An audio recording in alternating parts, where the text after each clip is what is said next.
Welcome to lunch hour. This is Satish. హోరాహోరీ పోరులో ఢిల్లీ పీఠం దక్కేదెవరికి? ఉచితాలతో అదరగొట్టిన పార్టీల ప్లాన్ ఫలిస్తుందా? ఆ 10 ఏళ్ల పాలనపై ప్రజలు ఏమనుకుంటున్నారు? ట్యాక్స్ బెనిఫిట్ మంత్రం బీజేపీకి ఓట్లు రాలుస్తుందా? కాంగ్రెస్ ఒంటరి పోరు ఆప్ అవకాశాలను దెబ్బతీస్తుందా?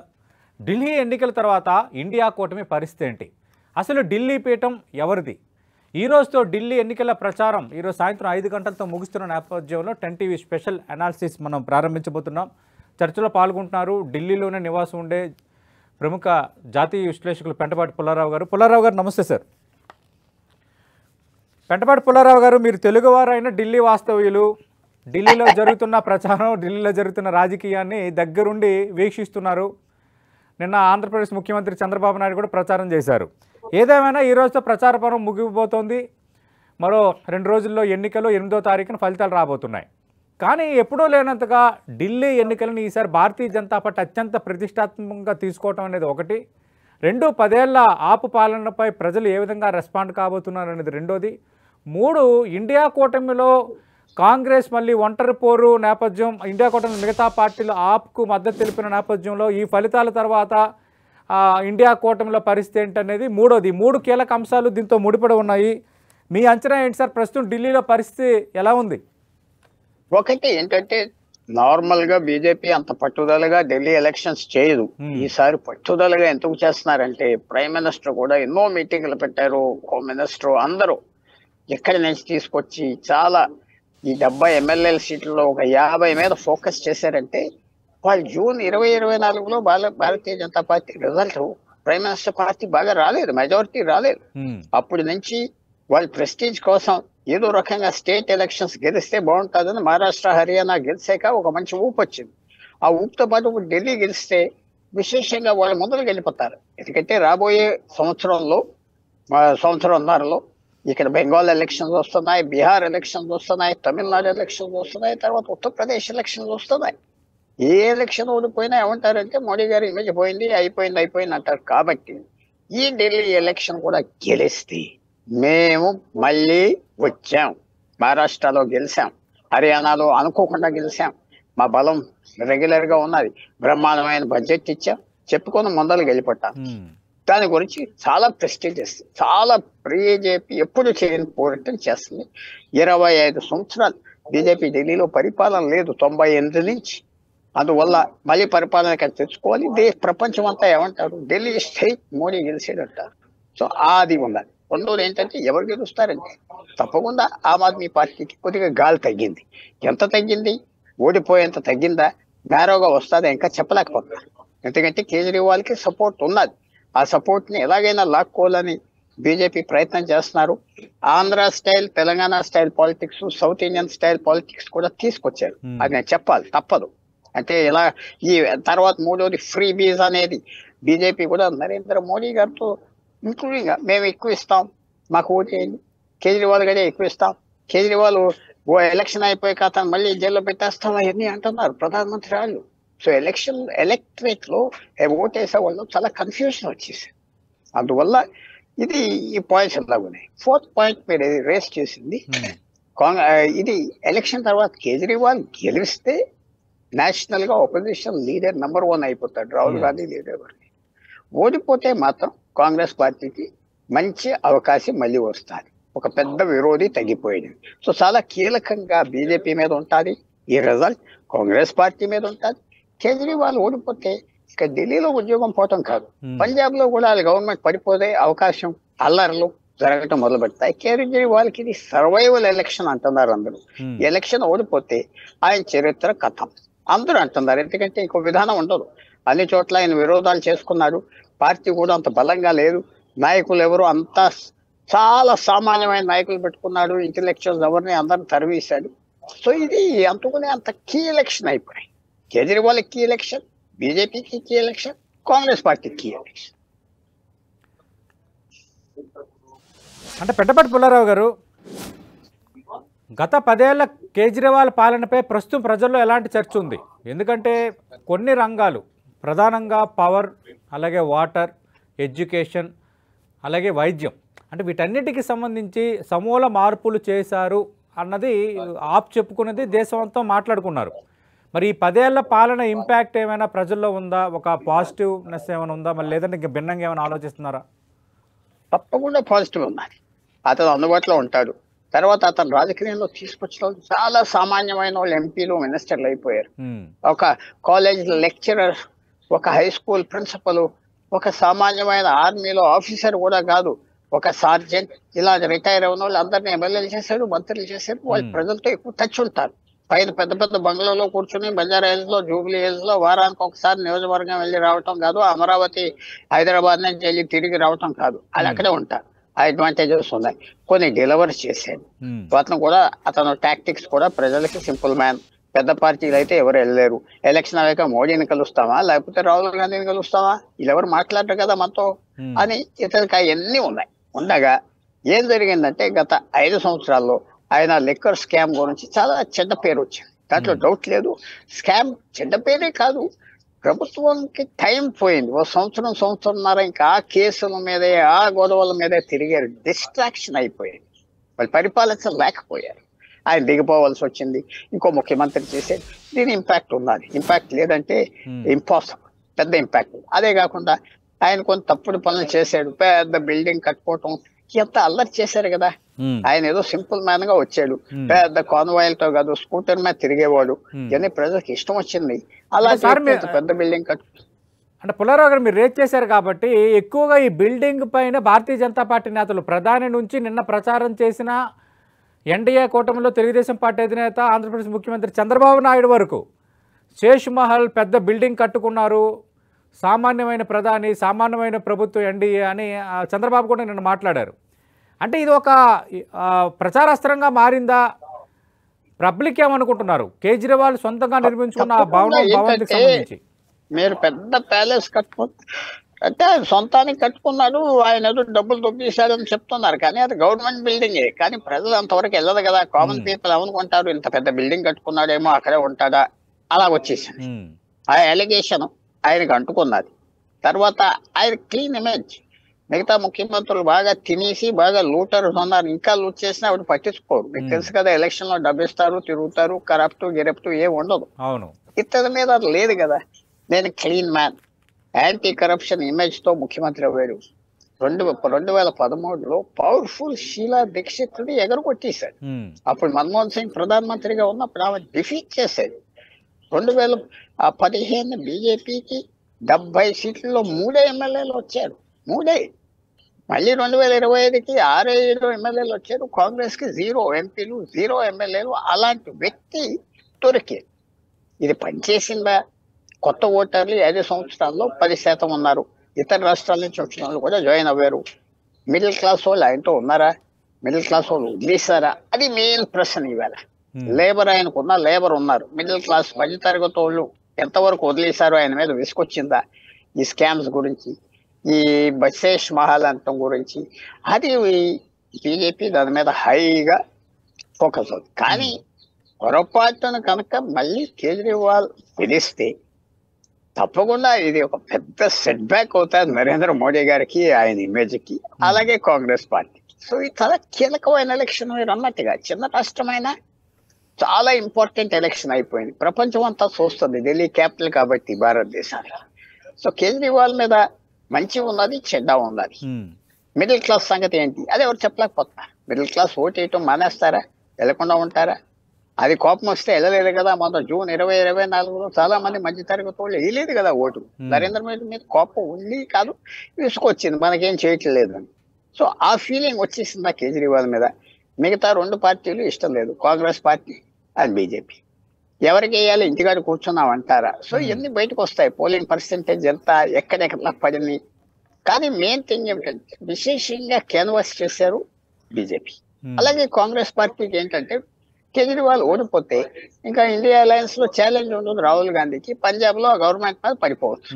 మీ ఓన్ ఫలో ఓడిపోయాడు కదా, మీ నాయకుడు ఎక్కడ పోయాడు కదా అని పంజాబ్ గవర్నమెంట్ పీకేయడానికి ప్రయత్నం చేస్తారు. అంటే కేజ్రీవాల్ ఓడిపోవాలని కాంగ్రెస్ కూడా బలంగా కోరుకుంటుందా? బాగా. ఇక్కడ మాత్రం కాంగ్రెస్ పార్టీ బీజేపీకి ఇద్దరికి ఒకే ఆబ్జెక్టివ్, కేజ్రీవాల్ తీసేయాలి. ఇంక ఈ రాష్ట్రం మన ఇద్దరి మధ్యన, మీరు గెలిస్తే గెలుస్తారు, మేము గెలిస్తే గెలుస్తాం, వాళ్ళని తీసేయాలి. ఇద్దరికి నంబర్ 1 ఎనిమీ కాంగ్రెస్ పార్టీకి, బీజేపీకి. అలాగే పంజాబ్ లో కూడా అతను క్యాప్చర్ చేశాడు అంటే కదా మీరు అన్నట్టుగా అటు నుంచి కాంగ్రెస్ ఇటు పార్టీ. చూస్తే ఢిల్లీలో బీజేపీ గెలవాలని కాంగ్రెస్ కోరుకుంటున్నట్టుగా భావించాలి, అంతే కదా సార్? 100%, 1000% అంటాను ఇంకా చెప్పాలంటే. కాంగ్రెస్ పార్టీకి ఆ ముస్లిం సీట్లలో ఎక్కువ క్యాన్వాస్ చేస్తుంది. లాస్ట్ టైం ఎవరు వేసారో కేజ్రీవాల్కి అది నేను గెలిస్తే మంచిది అని వాళ్ళు ఎక్కువ క్యాన్వాస్ చేస్తున్నారు, ఎక్కువ తిడుతున్నారు. అది కాకుండా జూన్ లో వీళ్ళిద్దరూ కలిసి క్యాన్వాస్ చేశారు, కాంగ్రెస్ అండ్ ఆమ్ ఆద్మీ, కేజ్రీవాల్, ఢిల్లీలో అన్ని చోట్ల. వాళ్ళు మళ్ళీ ఇప్పుడు 6 నెలలు విరోధం అయిపోయారంటే ఎంత మార్పు వచ్చింది చూడండి. ఎందుకంటే కాంగ్రెస్ పార్టీకి తెలుసు కేజ్రీవాల్ ఉన్నంత కాలం ఢిల్లీలో వాళ్ళకి ఏమీ రారు, అక్కడ పంజాబ్ లో కూడా రాలేరు. అదే కాకుండా దేశవ్యాప్తంగా కేజ్రీవాల్ ఒక ఫిగర్ గా తయారైపోయింది. ఇప్పుడు చూడండి, అఖిలేష్ యాదవ్, మమతా బెనర్జీ, శరద్ పవార్, ఉద్ధవ్ ఠాకరే ఆపోజిషన్ లో అందరూ అతన్నే సపోర్ట్ చేస్తారే, కాంగ్రెస్ ని చేయట్లేదే. సో అతను సీరియస్ లీడర్ అయిపోతాడు గెలిస్తే. అది చాలా ఇది పెద్ద కీలకమైన ఎలక్షన్ అయిపోయింది. అలాంటి ఎలక్షన్ లో కేజ్రీవాల్ నాకు వరకు కొంచెం వీక్ గా కనపడుతున్నాడు. గెలుస్తాడా ఓడిపోతాడా అని నేను చెప్పలేను, కానీ వీక్ గా కనపడుతుంది. అంటే ఈ ఇంపాక్ట్ ఏమైనా ఉందా సార్? మీరు అన్నారు కాంగ్రెస్ ఒంటరిగా పోటీ చేస్తున్న అంశం ఒకటి, రెండోది ఇండియా కూటమిలో ఉన్న మిగతా ప్రధాన పార్టీల్లో కీలక పార్టీలు ఈసారి ఎన్నికల్లో ఆప్కి మద్దతుగా నిలుస్తున్నాయి. అంటే మరి ఈ ఫలితాల తర్వాత ఒకవేళ కేజ్రీవాల్ గట్ట గెలిస్తే ఇండియా కూటమి పరిస్థితి ఏంటి? కేజ్రీవాల్ గెలిస్తే కాంగ్రెస్ కి గుడ్ బై ఇండియా అలయన్స్, అది మాత్రం ప్రెడిక్ట్ చేస్తున్నా. తగ్గిపోతే తగ్గిపో, నువ్వు ఉండటానికి కూడా వీల్లేదు. మీ అలయన్స్ పార్ట్నర్ ఎవరైతే బలంగా ఉన్నారో వాళ్ళకి వ్యతిరేకం చేస్తారా? బెంగాల్లో మమతా బెనర్జీ బలంగా ఉన్నది, ఆమెకు వ్యతిరేకం చేస్తారా? సరే, అఖిలేష్ యాదవ్ తోనూ మిగతా పార్టీలతో కాంగ్రెస్ కి ఇబ్బంది లేదు. కాంగ్రెస్ కి చాలా ఇరకాటం అయిపోతుంది కేజ్రీవాల్ గెలిస్తే. కేజ్రీవాల్ ఓడిపోతే వాళ్ళకి విజయంగా తీసుకోవచ్చు. బీజేపీ వచ్చినా వాళ్ళకి ఏం బాధ లేదు, ఇంకో రాష్ట్రం వచ్చారు పోయారు మనకు అనవసరం. అందువల్ల ఇది కాంగ్రెస్ బీజేపీకి సేమ్ ఆబ్జెక్టివ్ ఉన్నది, సేమ్ టార్గెట్ ఉన్నది. ఇద్దరు కలిసి పనిచేస్తున్నారు. వీళ్ళ ఓట్లు వాళ్ళకి ట్రాన్స్ఫర్ అవుతాయని కూడా అందరూ అనుకుంటున్నారు. ఇందాక అంశం ప్రస్తావించారు, అంటే మధ్య తరగతి అన్న ఫ్యాక్టర్ తెచ్చారు. అంటే ఈ మిడిల్ క్లాస్ అలాగే ఈ శాలరీడ్ అంటే ఉద్యోగస్తులు, వేతన జీవులు, వీళ్ళు డిసైడింగ్ ఫ్యాక్టర్ కాబోతున్నారు ఢిల్లీ ఎన్నికల్లో అని గత 2 ఎలక్షన్స్లో కూడా మనకు కొంత అర్థమైంది. ఈసారి కరెక్ట్గా ఎన్నికలు కొద్ది రోజుల కింద అంటే 2 రోజుల కిందటే పెట్టిన బడ్జెట్లో ఇచ్చిన ఈ ట్యాక్స్ బెనిఫిట్ అంశం ఏమైనా పబ్లిక్లో చర్చకు ఉందా? ఖచ్చితంగా ఇది మిడిల్ క్లాస్ని అలాగే వేతన జీవుల్ని అట్రాక్ట్ చేసే అవకాశం ఉందా? ఈ ఎలక్షన్స్లో దాని ఇంపాక్ట్ ఉంటుందా ఉండదా? తప్పకుండా ఉంటుంది, 100% ఉంటుంది. తర్వాత ప్రధానమంత్రి ఎమ్మెల్యే కాన్స్టిట్యుయెన్సీస్కి వెళ్ళి వాళ్ళు చేసిన దానికంటే మేము ఎక్కువ చేస్తాం, మేము మాటిస్తున్నాను అంటున్నాడు కదా ఆయన. మీ అందరికి ఇల్లు ఇస్తా, నేను కట్టించగలను, డబుల్ ఇంజన్ ప్రభుత్వం అవుతుంది, ఇతను ఏం చేయగలడు ప్రధానమంత్రి గారు అంటున్నప్పుడు ఎంత ఇంపాక్ట్ ఉంటుంది ఈసారి. తర్వాత మూడోసారి మళ్ళీ నరేంద్ర మోడీ ప్రధానమంత్రి అయ్యారు, పవర్ఫుల్ గా ఉన్నారు, అట్రాక్ట్ అవుతారు మిడిల్ క్లాసెస్, అట్రాక్ట్ అవుతారు. గెలిచి మీరు పార్లమెంట్ ఎలక్షన్స్ లో మిడిల్ క్లాసెస్ నరేంద్ర మోడీకి వేస్తున్నారు. 7 సీట్లు గెలిచారు. 2019లో 7 సీట్లు గెలిచారు, 2014లో 7 సీట్లు గెలిచారు. ఆ మిడిల్ క్లాస్ మళ్ళీ అసెంబ్లీ ఎలక్షన్స్ వచ్చేటప్పటికి కేజ్రీవాల్ పక్కన వెళ్ళిపోయారు. ఈసారి వెళ్తారా అంటే వెళ్ళరు అంటున్నారు చాలా మంది. ఎందుకంటే ఈ బడ్జెట్ కూడా వాళ్ళకి మంచి ఉపయోగం పడింది. తర్వాత మాటలు, ఆ క్యాన్వాసింగ్, ఆ ట్యాక్స్, కేజ్రీవాల్ ఆపర్చునిటీ ఇచ్చాడు కదా, వాళ్ళని తిరగటానికి అవకాశం ఇచ్చాడు కదా. ఆ శీష్మాల్ అని లిక్కర్ స్కామ్ చాలా పెద్ద ఇంపాక్ట్. ముఖ్యమంత్రి 6 నెలలు జైల్లో ఉన్నాడు కదా, ఆయన డిప్యూటీ సీఎం 18 నెలలు ఉన్నాడు కదా, మిగతా మంత్రులు ఉన్నారు కదా, రోజు అటాక్ చేస్తున్నారు కదా. లిక్కర్ స్కామ్ అంటే ఏదో డబ్బులు తినేసారు. అంటే లిక్కర్ స్కామ్ పేరుతో ఆయన జైల్లో పెట్టారన్న విషయంలో సింపతి ఏమైనా లేదా కేజ్రీవాల్ పైన? లేదు. అక్కడ జార్ఖండ్ లో సింపతి అక్కడ ముఖ్యంగా వచ్చిందంటే అది ఒక రూరల్ రాష్ట్రం, పల్లెటూరు రాష్ట్రం. అది ఏదో ఆయన మీద అక్కడ మా జైల్లో పెట్టారు, హైకోర్టు కూడా బయటికి తీసుకొచ్చి ఈయన మీద కేసు లేదంటాం, అలాగ పోర్ట్రే చేశారు. సిటీస్ లో అంత ఉండదు కదా. సిటీస్ లో పెద్ద అర్బన్ తెలంగాణలో సింపతి వచ్చిందా? కేసీఆర్ కూతురు జైల్లో పెట్టారు, రాలేదు కదా. అక్కడ వేరే ఉంటుంది. బ్యాక్వర్డ్ రాష్ట్రంలో ప్లే చేయొచ్చు, ట్రైబల్ రాష్ట్రంలో ప్లే చేయొచ్చు. ఇది ఏం సింపతి రాలేదు ఈయన మీద, సింపతి రాలేదు. కంటెంట్ కూడా వచ్చింది కొన్ని సెక్షన్స్ లో. వీడు మిగతా పాలిటీషియన్స్ లాంటి వాడే దొంగ అని అది అనవసరంగా తెచ్చుకున్నాడు. ఆ స్కామ్, ఆ శీష్మహల్ లేకపోతే అతను ఏం మాట చెప్పినా చలామణి అవ్వేది. ఈ రెండు ఆయన ఒక మిగతా పొలిటీషియన్స్ లాంటి మనిషే. అన్ని అబద్ధాలు ఆడుతున్నాడా, ఇలా మారిపోయేది ఇతను. తర్వాత మీకు తెలియని ఉన్నది, మీరు ముఖ్యమంత్రి ప్రధానమంత్రి అయ్యాక ఎలాగో ప్రజలకు దూరం అయిపోతారు. రోజు ఎంత కలవాలన్నా కలవరు. ఇప్పుడు ఆయన సొంత నియోజకవర్గంలో కూడా ఢిల్లీలో కంప్లైంట్ వస్తుంది. ఆ కలవడం, మాతో ఎవరో మాట్లాడరు వస్తుంది కదా. ముఖ్యమంత్రి నియోజకవర్గంలో ఆయన రోజు వెళ్ళి కూర్చోపోతే అది సెటప్ లేకపోతే అలరవుతాడు. ఈ ప్రభుత్వ వ్యతిరేకత కూడా వచ్చేస్తుంది కదా. మీరు 12 సంవత్సరాలు చేశాక ఇప్పుడు 3 అసెంబ్లీ ఎలక్షన్స్ లో కేజ్రీవాల్కి ఓటేశారు, 3 పార్లమెంట్ ఎలక్షన్స్ లో ఓసారు, మేయర్కి వేశారు. ఈ 12 సంవత్సరాలు 12 సార్లు వేసి ఉంటారు ఓటు ఒక ఓటర్. కేజ్రీవాల్ ఓటు విసుకొస్తుంది కదా, పక్కనకి వెళ్దామని. తర్వాత చాలా డెలికేట్ గా చెప్తున్నాను మీకు, అలిగేషన్స్ అనేది మనం చేయకూడదు.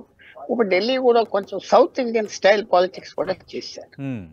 సౌత్ ఇండియన్ స్టైల్ పాలిటిక్స్ అది కేజ్రీవాలే నిన్న మొన్న టీవీ మీద వచ్చి ఇలాగ డబ్బులు పంచి పెడుతున్నారు, జోళ్ళు, చిల్లర, బంగారం అన్ని ఆయన అన్న మాటలు, నేను అంటలేదు. అవన్నీ అన్న ఇది ఎప్పుడు లేదు ఢిల్లీలో ఇలాంటిది, ఇది కొత్తగా వచ్చింది. సో ఇవన్నీ ఇంపాక్ట్ వస్తాయి, తప్పకుండా ఇంపాక్ట్ వస్తాయి. అది కనుక ఆ 50% దాటిపోతే బీజేపీకి మన పార్లమెంట్ ఎలక్షన్ లో వచ్చిన ఓట్లు రీటైన్ చేసుకుంటే వాళ్ళు గెలిచేస్తారు కదా. అవును, నార్మల్ గా వాళ్ళకి పార్లమెంట్ ఎలక్షన్ లో ఓట్లు. తర్వాత ఇంకో ఫ్యాక్టర్, కాంగ్రెస్ కేజ్రీవాల్ కలిసి ఎలక్షన్ పోటీ చేస్తే బీజేపీ ఓడిపోతుంది. ఎందుకంటే మైనారిటీ ఓట్స్ 10-15% స్ప్లిట్ అవ్వకుండా వచ్చేది వీళ్ళకి. సో అది కూడా ఒక పెద్ద ఇంపాక్ట్. కాంగ్రెస్ వేరేగా చేసి ఈసారి అవకాశం దొరికింది కేజ్రీవాల్ ఫినిష్ చేయడానికి. మన గవర్నమెంట్ ని ఢిల్లీలో తీసేసింది కేజ్రీవాల్. 2013 నుంచి మనకు స్థలం లేదు. మన గవర్నమెంట్ పంజాబ్ లో తీసేసింది కేజ్రీవాల్. ఇప్పుడు పనిష్ చేద్దాం, అవకాశం దొరికింది అని కాంగ్రెస్ పార్టీ పూర్తిగా అన్ని విధాలుగా ఆ 5-6% ఓట్లు ఎలా ఉన్నాయి, ఎలా వాడుకోవాలి, ఎవరికి ఎక్కడ ట్రాన్స్ఫర్ చేయాలి అది చేస్తారు.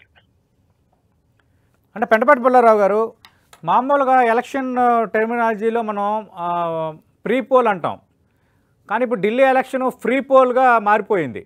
ఎప్పుడూ లేనంతగా కేజ్రీవాల్ ఉచిత ప్రకటనలు చేశారు, ఉచితాలు సంబంధించి మేనిఫెస్టోలో ప్రకటనలు చేశారు, ఇంకా అనుబంధంగా ప్రకటనలు చేస్తూనే ఉన్నారు.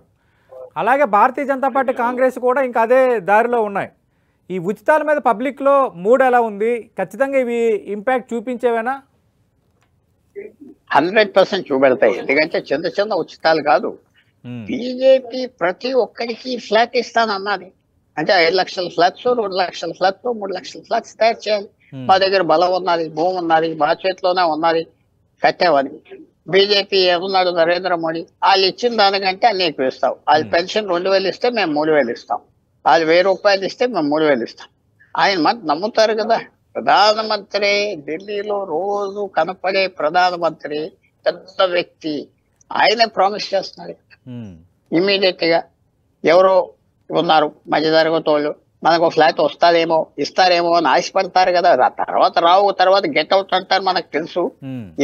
ఈ హామీలన్నీ మాటలు చెప్తారు, ఎలక్షన్ తర్వాత ఎక్కడ ఇస్తున్నారు? కర్ణాటకలో ఇస్తున్నారా, తమిళనాడులో ఇస్తున్నారా, పంజాబ్ లో ఇస్తున్నారా, తెలంగాణలో ఇస్తున్నారా, ఆంధ్రాలో ఇస్తారా? అంతవరకు ఇస్తారు, తర్వాత గుడ్ బై అంటారు. అది ఇక్కడ అది అంటారు. కానీ అది సైకలాజికల్ గా ఒక పెద్ద వ్యక్తి ప్రధానమంత్రి కూడా ప్రామిస్ చేస్తే ఎలా ఉంటుంది? తర్వాత కేజ్రీవాల్ మీద నమ్మకం ఉన్నది, ఉచితాలు ఇస్తానంటే ఇచ్చేస్తాడు, అసలు అన్ని అమ్మేసైనా ఇచ్చేస్తాడు, అతనికి ఆ రెప్యుటేషన్ ఉంది. సో ఉచితాలు పెద్ద ఇంపాక్ట్ ఎలక్షన్ లో వస్తాయి. ఉచితాలు మనం తెలంగాణలో ఉచితాల గురించి గెలిచారు, కర్ణాటకలో ఉచితాల గురించి గెలిచారని నేను అనుకోవట్లేదు. అక్కడ ప్రభుత్వ వ్యతిరేకం వచ్చి కర్ణాటకలో కాంగ్రెస్ గెలిచింది, ప్రభుత్వ వ్యతిరేకం వచ్చి కాంగ్రెస్ గెలిచింది. ఉచితాల గురించి కాదు అనుకుంటారు. కానీ ఇప్పుడు ఢిల్లీలో ఫీలింగ్ ఏంటంటే కేజ్రీవాల్ ఉచితాల గురించే గెలిచాడా, ఉచితాలు మనం ఎక్కువిస్తామంటే ఓడిపోతాడని. కానీ అది కూడా కాదు, కేజ్రీవాల్ పరిపాలన సరిగ్గా చేయలేదు, కరప్షన్ చేశాడు, మామూలు పొలిటీషియన్ లాగా ఉన్నాడు అని ఆ పెద్ద ఇంపాక్ట్ ఉన్నారు. దాని గురించి ఓడిపోతాడు. అదే కొద్దిగా ప్రజల్లో కూడా సపోర్ట్ తగినట్టుగా కూడా కనపరిచింది. ఎక్కువ కనపడతాం, ఫెమిలియర్ అయిపోయాడు. అస్తమానం ఎత్తనైనా మార్పు చేద్దాం, యంగర్ ఓటర్ కూడా కొద్దిగా తేడా కనపడుతుంది. బీజేపీకి వేద్దాం, ఒకసారి మన దగ్గరికి వచ్చి అడిగారు. సో ప్రజల్లో వ్యతిరేకత ఆటోమేటిక్ గా వచ్చేస్తుంది కదా మీకు 3 ఎలక్షన్స్ అవ్వాక. సో ఆ వ్యతిరేకత కూడా వచ్చింది. మీరు అడిగిన క్వశ్చన్ ఉచితాలు ఎప్పుడైతే నరేంద్ర మోడీ గారు నోరు నుంచి వస్తున్నాయో చాలా వెయిట్ వచ్చింది. తప్పకుండా ఇంపాక్ట్, పెద్ద ఇంపాక్ట్ కూడా ఉంటాయని నేను ఊహిస్తాను. ఓకే. మాకు ఒక్క ఛాన్స్ ఇవ్వండి, 25 సంవత్సరాలు మాకు ఛాన్స్ ఇవ్వలేదు, ఒక్కసారి ఇవ్వచ్చు కదా అని బ్రతిమాలుతున్నారు. ఒక్కసారి ఇవ్వండి. 6 ఎలక్షన్ కాంగ్రెస్ కి ఇచ్చారు, వీళ్ళకి ఇచ్చారు, మాకు ఇస్తే మీకు అన్ని చేస్తాం. అసలు కూడా ఆ మాట కూడా కొద్దిగా ఇంపాక్ట్ వచ్చేసారు, తెలియదు ఇంపాక్ట్ వచ్చింది. తప్పకుండా పనిచేస్తుంది. కానీ అంత ఓటు తగ్గిపోతుందా? కేజ్రీవాల్కి 50% వరకు ఓట్లు వచ్చింది 2020లో. ఎంత తగ్గిపోతాయి? 40 వరకు మెయింటైన్ చేసుకుంటే గెలుస్తాడు. కానీ అంతవరకు మెయింటైన్ చేయగలరా? అది ప్రశ్న. అంటే పెద్దపల్లి పుల్లారావు గారు ఇందాక అన్నారు, కాంగ్రెస్ ఆమ్ ఆద్మీ పార్టీ కలిసి ఎన్నికల్లోకి దిగుంటే ఖచ్చితంగా భారతీయ జనతా పార్టీ కష్టమయ్యేది అని. నిజంగా కాంగ్రెస్కి అంత ఇంపాక్ట్, సిగ్నిఫికెన్స్ ఈసారి ఢిల్లీ ఎలక్షన్స్లో ఉందా? ఏ పాకెట్స్లో కాంగ్రెస్ బలంగా ఉంది? మీరు అంటున్నట్టుగా కొన్ని పాకెట్స్లో కాంగ్రెస్ బలంగా ఉండే పరిస్థితి ఉంటే హంగ్ అసెంబ్లీకి కూడా ఛాన్స్ ఏమైనా ఉందా ఢిల్లీలో? హంగ్ అసెంబ్లీకి ఛాన్స్ ఉన్నది. హంగ్ అసెంబ్లీ అంటే ఏంటి? కాంగ్రెస్ కూడా కొంతమంది ఎమ్మెల్యేలు వస్తారు. రెండే పార్టీల మధ్యన ఓట్లు వస్తే హంగ్ ఉండదు కదా. ఎన్ని ఓట్లు వచ్చినా 3 పార్టీలకి ఎమ్మెల్యేలు వస్తే హాంగ్ అవుతాడు. 2 పార్టీలకి ఎమ్మెల్యేలు వస్తే హాంగ్ కాదు కదా. ఎవరో గెలుస్తాడు, ఎవరు ఓడిపోతాడు. ఒకటి. 2, మొన్న ఎలక్షన్ లో 2020 అసెంబ్లీ ఎలక్షన్ లో కాంగ్రెస్ కి 5% ఓట్లు వచ్చాయి. పార్లమెంట్ ఎలక్షన్ కి 20% ఓట్లు వస్తాయి కాంగ్రెస్ కి. సో ఈ 5%, 6% ఓట్లు వాళ్ళు తప్పకుండా కేజ్రీవాల్ తరఫున పనిచేస్తే చాలా వరకు పూర్తిగా మైనారిటీ 100% ఓట్లు వచ్చేద్దాం. పూర్తిగా కొన్ని దళిత ఓట్లు, పెద్ద దళిత ఇంపాక్ట్ అలా అంత ఉండదు కాంగ్రెస్ కి ఢిల్లీలో. మిగతా ఓట్లు 5% ఓట్లు వచ్చేద్దాం. కేజ్రీవాల్ కి తెలిసేదు. అదే అతను ఓడించాలి. అతను ఒక ముళ్ళులాగా ఉన్నాడు, మనకి ఒక ముళ్ళులాగా ఉన్నాడు. దేశవ్యాప్తంగా గోవాలో పోటీ చేశాడు, మన మీద ఓడిపోయాం. ఉత్తరాఖండ్ లో పోటీ చేశాడు, ఓడిపోయాం. హిమాచల్ ప్రదేశ్ లో వ్యతిరేకించాడు, హర్యానాలో ఓడిపోయాం. హర్యానాలో మనకు వ్యతిరేకం చేశాడు. కేజ్రీవాల్ది మీరు మర్చిపోతున్నారు. నేషనల్ పార్టీ కదా అతను. ఎక్కడైనా ఆమ్ ఆద్మీ పార్టీ క్యాండిడేట్ పెట్టచ్చు, సేమ్ సింబల్. ఇప్పుడు ఇవాళ తెలంగాణలో 119 సింబల్ ఇది చీపర్ కథతో పెట్టచ్చు క్యాండిడేట్స్. నేషనల్ పార్టీలు ఎన్ని ఉన్నాయి భారతదేశంలో ఇవాళ? కాంగ్రెస్, బీజేపీ, అలాగే లెఫ్ట్ పార్టీలు ఉన్నాయి. వాళ్ళే కండిషనల్ గా ఉన్నారు లెఫ్ట్ పార్టీస్.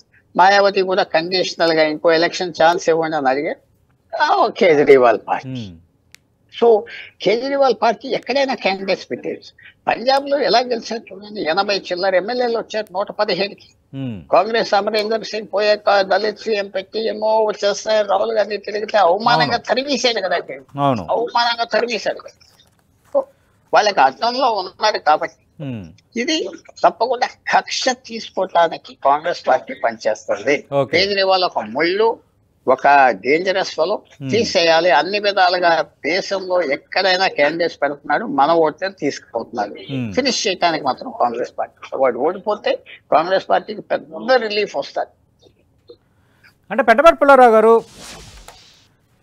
సుష్మా స్వరాజ్ తర్వాత ఢిల్లీలో భారతీయ జనతా పార్టీకి ఒక సిగ్నిఫికెంట్ ఫేస్ లేదన్నది మనకి కనిపించే పిక్చరు. ఇటు ముఖ్యమంత్రి అభ్యర్థిగా కేజ్రీవాల్ ఉన్నారు, అటు కాంగ్రెస్ నుంచి కూడా చెప్పుకోవడానికి ఎవరు లేరు. అంటే ఈ ఫ్యాక్టర్ ఏమైనా బలంగా ఉందా? మోడీయే అన్నీ తానే వ్యవహరిస్తున్న నేపథ్యం ఢిల్లీ ఎన్నికల్లో కనిపిస్తున్న పరిస్థితుల్లో. అది ఒకటి తప్పకుండా పనిచేయదు. మోడీయే ఇక్కడ క్యాండిడేట్. బీజేపీ ఏమొచ్చిందంటే, BJP, Congress party national headquarters ఢిల్లీలో ఉన్నాయి. వాళ్ళు ఎవరిని పెరగనెవరు. ఇక్కడ ప్రతి నాయకుడు ఎవరో సెంట్రల్ లీడర్ దగ్గర అందరికీ ఎక్సెస్ అయిపోతాడు. ఒకళ్ళు పెరగనవ్వలేరు. కాంగ్రెస్ పార్టీకి ఎవరు లేరు. అలాగే బీజేపీ కూడా ఒక్క నాయకుడు లేరు. ఒక్క నాయకుడు ఎమ్మెల్యే తప్ప, లెవెల్ తప్ప ఎవరు లేరు, పెరగనవ్వలేరు బీజేపీ. అలాగ ఆటోమేటిక్ గా ఏమవుతుందంటే, హెడ్ క్వార్టర్స్ లో ఎవరిని పెరగనవరు. రోజు వెళ్ళి నేషనల్ లీడర్స్ ఇంటర్ఫియర్ అవుతారు. ఎవరన్నా పెరుగుతున్నారంటే వాళ్ళని పక్కన తొక్కేస్తారు. సో కాంగ్రెస్ పెంచుకోలేకపోయింది, బీజేపీ అసలు పెంచలేదు. అవకాశం ఉన్నా చక్కగా తయారు చేస్తే బాగుంది, చేయలేదు. నేచురల్ గా ఎవరైనా ఇక్కడ పెరుగుతున్నారంటే జెలసీతో పై లీడర్స్ తొక్కేస్తారు. సో బీజేపీకి అది పెద్ద డిసడ్వాంటేజ్ అయిపోదు. కానీ ఈసారి కేజ్రీవాల్ ఆయన దెబ్బ తీసుకున్నారు కదా, ఆయన దెబ్బ తీసుకున్నారు కదా. సో కేజ్రీవాల్ తీసేయాలి అని మూవ్మెంట్ వస్తే క్యాండిడేట్ అదర్ సైడ్ ఎవరున్నా ఎవరికి లెక్కలేదు. సో బీజేపీకి అది అడ్వాంటేజ్ అవుతుంది. Narendra Modi image, Kejriwal negative image. తప్పకుండా కాంగ్రెస్ పార్టీ బీజేపీకి షీలా దీక్షిత్ కూడా మీరు మర్చిపోవద్దు.